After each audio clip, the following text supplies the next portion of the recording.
Hébreux au chapitre 12, le 2 premiers versets. Ne laissez pas votre foi se refroidir à cause de ceux qui s'égarent. Ou en d'autres termes, ne ralentissez pas votre marche avec le Seigneur. Car le salut est individuel. Regardez ce qu'il dit ici. Puisque nous sommes environnés d'une si grande nuée de témoins, des hommes et des femmes qui sont comme des modèles dans la foi. Vous pouvez lire ça au chapitre 11 de Hébreux. Le but de ce message, c'est pour encourager. On est environné par un si grand nuée de témoins. En même temps, nous devons nous débarrasser de distractions, un monde de distractions et de scandales. Il n'y a rien de nouveau sous le soleil, nous dit Ecclésiaste au chapitre 1, le verset 9. Tout ce que nous voyons aujourd'hui, que ce soit au niveau de la politique, au niveau des églises, que ce soit les hommes de Dieu, il n'y a rien de nouveau. Les scandales, il y en avait, il y en a et il y en aura. Malheur à celui par qui ce scandale arrive.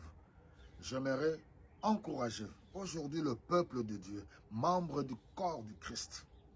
Vous savez, le Seigneur est à la porte.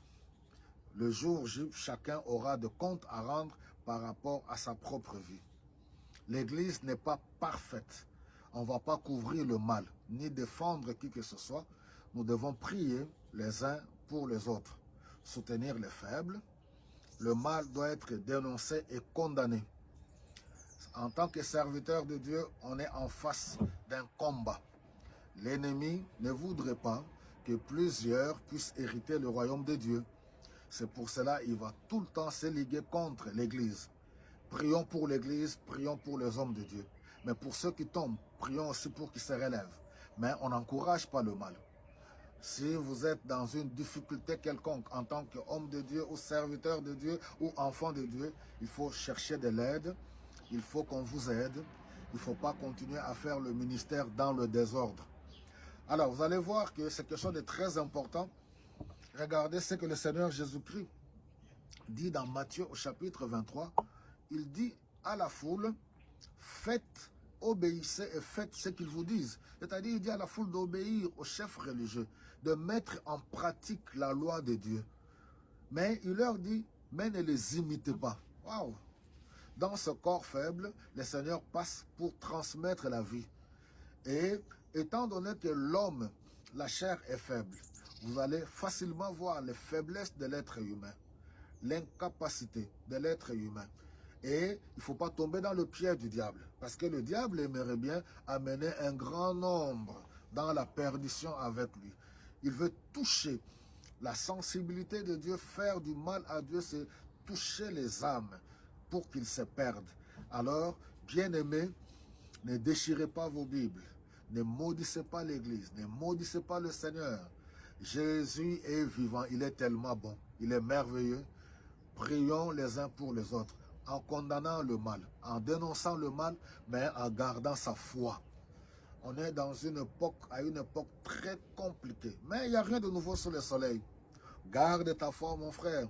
Même le prophète Élie avait connu la dépression. 1 Roi au chapitre 19. Vous vous rappelez, face à Jézabel, Élie a dit, non, ton peuple t'a abandonné, tout Israël, tous, ils ont fléchi les genoux devant Baal. Le Seigneur lui dit, non, non, non, non, non. Il y a 7000 hommes qui n'ont pas fléchi leurs genoux devant Baal. Laissez-moi vous dire, il y a des vrais hommes de Dieu. Il y a des vrais enfants de Dieu à travers le monde. En France, en Belgique, aux États-Unis, en Afrique, au Congo.